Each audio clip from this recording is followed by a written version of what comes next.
It's always been an agency designed from the ground up to support states when governors request that support. So it's a red herring to suggest that it's an either or proposition. In a statement, the Department of Homeland Security says the requirements are necessary due to population shifts and insists grant changes were made to, quote, be responsive to new and urgent threats facing our nation. As for the shutdown, GOP lawmakers say the blame rests with Democrats. It is very damaging, and it is outrageous to us that Democrats are playing games so they can appease their base.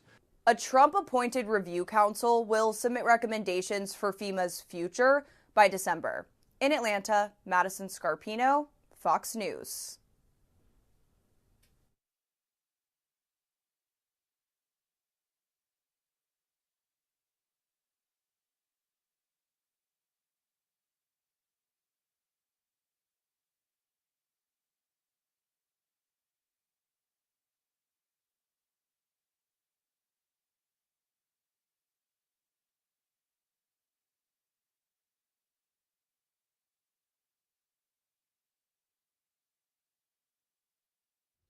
All right, checking in with rain totals. Not a lot of rain, but hey, it's something. We did measure light amounts, 4/100 of an inch of rain in Shelby County from John King, 2/100 of an inch Pell City, and Winston County, Arley, Bob Catalino checking in with 5/100 of an inch of rain. Trace to less than a tenth. That's about all we could squeeze out in a lot of areas, but those are ground truth observations from our First Alert weather watchers. And that rain, it's sliding on south. And notice the clearing line. You can see the back edge of the clouds now pushing in from the north. So the sky clears out this evening. Some beautiful weather. That breeze sticks around through late night. We'll have winds out of the northwest developing, and that's going to drop those temperatures in the 40s. But otherwise, we got some nice weather as we head towards the end of the week until we get to the weekend, and the chance for rain is back in the forecast. But the good sign here is we're seeing a more active pattern. We're getting into that active fall-like pattern right now. We're seeing more fronts, more systems moving through. Sunday looks like the day with the next better chance for showers, possibly a few storms, not seeing anything severe. So with respect to the Magic City Classic coming up this weekend, right now Saturday looks dry, and it looks like temperatures will be in the 70s. But I mentioned earlier for some of the games happening, rain could be a big issue this weekend. Some of the away games, we'll show you that, and I'll have the full 10-day forecast coming up. A few months ago, we told you about an Israeli startup hoping to make a big impact by modeling firefighting technology after the famous Iron Dome defense system. Now that company has conducted its first successful tests. As Jared Halpern tells us, if all goes according to plan, the new tech could be in place to start helping American firefighters in just a few months. Fighting wildfires can be a lot like fighting wars. At least that's the case for an Israeli tech startup that took inspiration from their country's famous Iron Dome defense shield. Earlier this year, we told you about Fire Dome, a new system that detects spot fires, then launches rockets filled with retardant to put the fires out. Now the company is reporting another breakthrough, the first ever real-world demonstration of its systems, which are designed to be automatic, self-sufficient first responders. During the demonstration, Fire Dome successfully detected, targeted, and suppressed spot fires with precision aiming. The company calls it a, quote, turning point because wildfires are getting bigger, costlier, and harder to insure against. According to the National Interagency Fire Center, more than 50 wildfires have burned through almost 5 million acres in the U.S. just this year. Right now, the system can launch capsules up to a quarter-mile away, but the company is expanding that radius up to 1 mile, hoping to provide lifelines to fire crews around the world. These are the golden minutes of the firefighters. From the ignition until they arrive at the scene, the more we can elongate that period of time, the more value we can give the firefighters to fight the fires. The company is partnering with the Fire Service and hopes to deploy its system in the U.S. next year. At the White House, Jared Halpern, Fox News. It's picture time, and if you haven't sent in a picture yet for us to use on Weather Extra, here's your chance. Now, I'll show this QR code right now. I'll also show it after the pictures. You just open up the camera settings on your mobile phone or smart device and just hold it over that, and it'll show you how to download our First Alert weather app. Look at this. We had some frost. This was early Monday morning. We had some frost at Jones Chapel, and Kay Wilkins, she captured some of our first frost of the season so far this year. Isn't that beautiful? The sunrise coming into play and that frost on the ground. Kay, thank you very much for sending that in. That's pretty exciting. Look at this sunset in Chula Finney. We've had a few shots from Chula Finney. Mandy Campbell sent this in, and man, what a view you have, Mandy. Thank you for sharing it with everybody. It's absolutely lovely. And look at this, the Talladega Short Track. We just finished out with a big weekend at Talladega, I guess at the short track too, but Kim Long was out there and she got this great looking sunset at Talladega Short Track. So thank you for that. And also sunset in Munford, Alabama, sent in by Naisha. So thank you so much for that. And again, here's the QR code if you want to take a picture of the weather in your neighborhood or just wherever you are. If you're traveling, you got something neat to show us, we'd love you to be a part of Weather Extra. So just download our First Alert weather app, scroll to the bottom, and it'll show a place where you submit photos and you can be a part of our team. A cause for starting some of the deadliest wildfires in the country could soon be the solution for preventing them. I'm Chadley Painter. I'll have more on that coming up. You're watching WBRC 6 News, Alabama Broadcasters Association's Station of the Year.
Welcome back into First Alert Weather Extra. Researchers say power lines have been linked to the cause of recent major fires in Hawaii and in California. Now, a new device could change the narrative on the electrical grid's impact on wildfires. Chainley Painter has the story.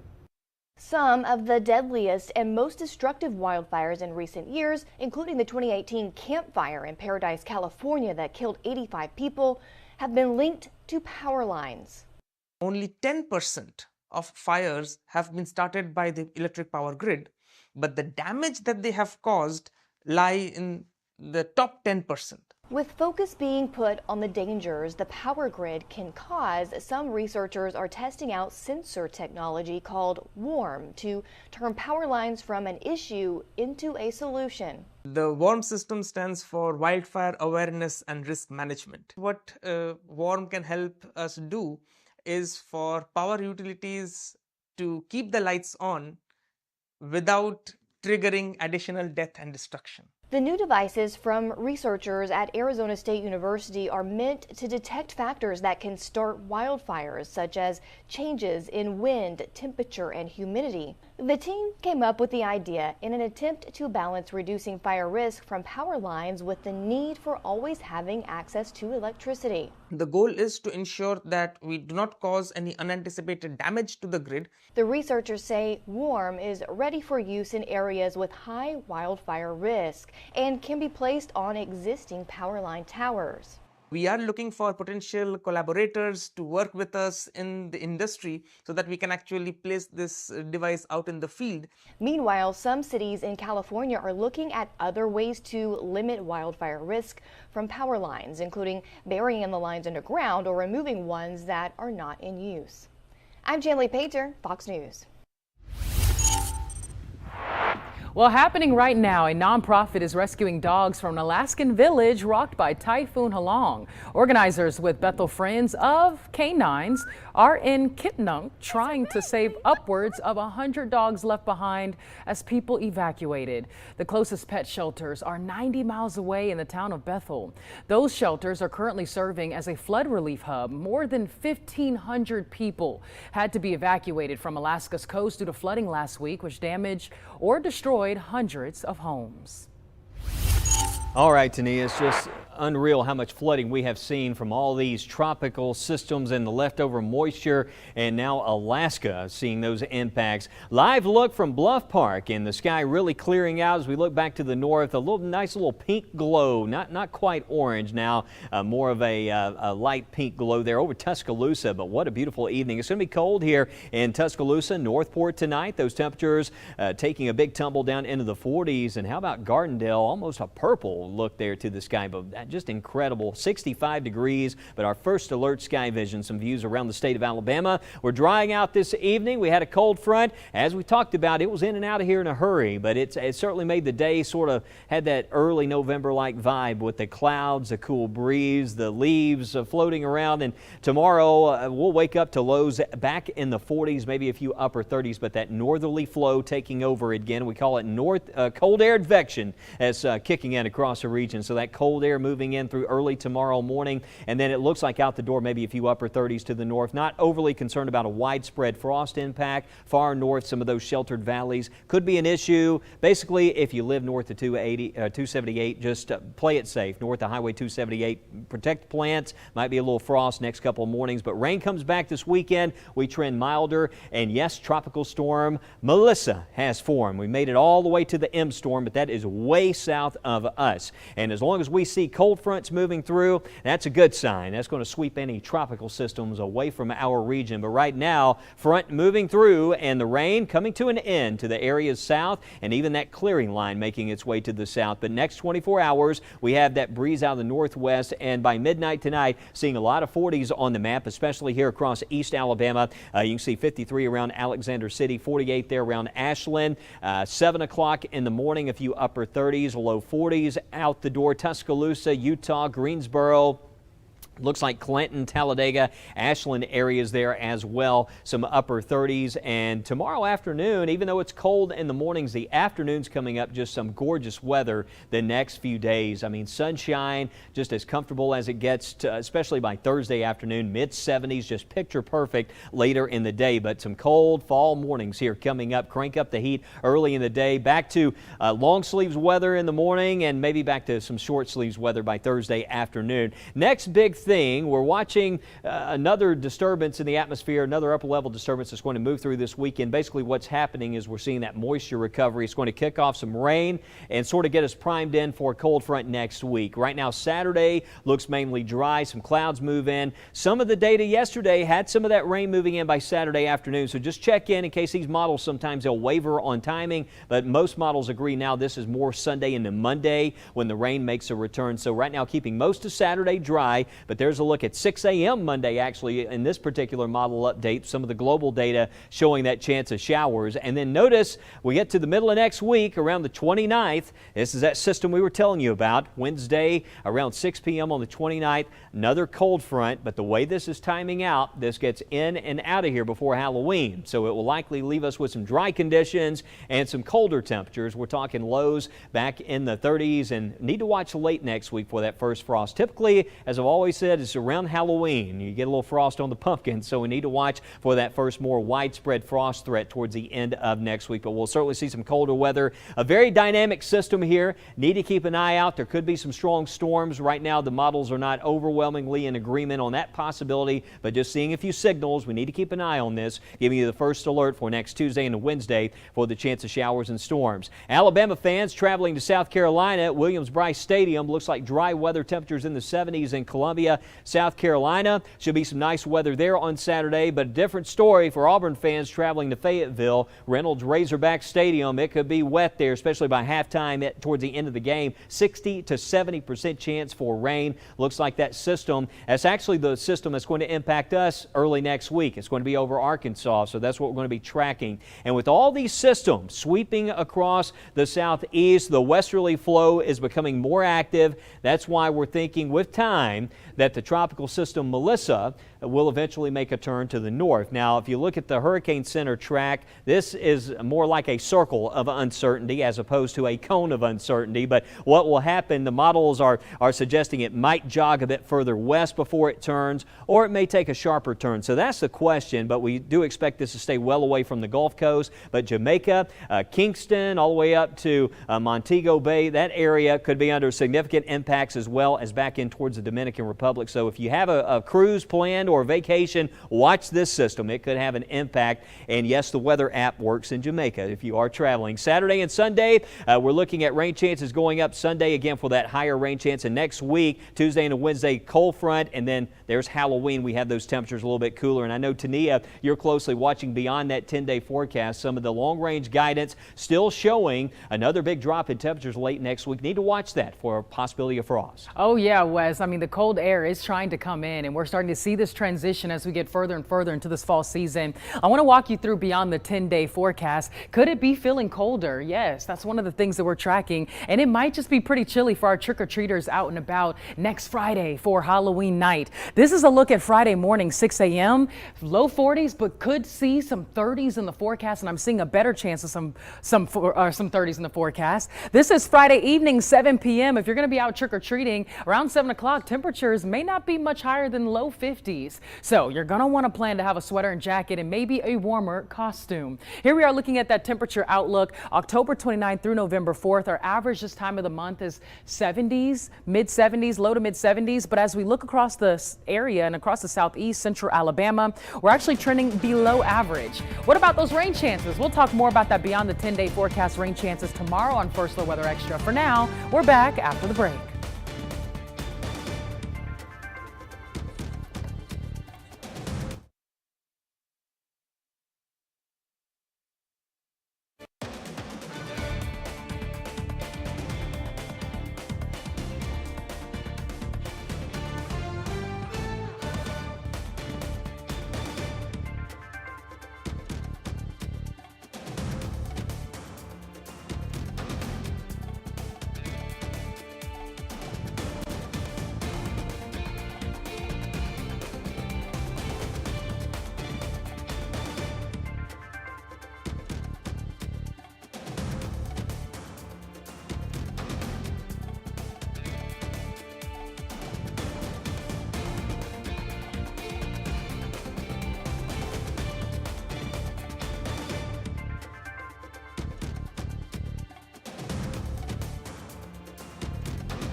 All right, 10-day forecast. Tania was trying to hide some of those colder temperatures over there, right?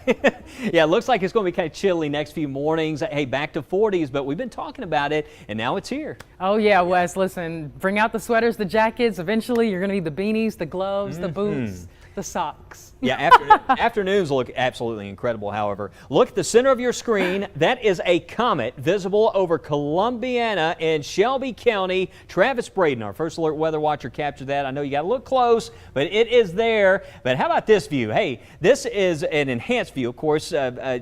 It looks a little bit closer there, right, with the enhancement of a telescope, but James Moore sharing that view. And if you do have a good telescope binocular, you can see that comet is Comet Lemon. Look to the sky in the western sky during the evening hours. But some lovely views. Thank you there from Double Springs and Smith Lake. We'll be back tonight at 9 with more.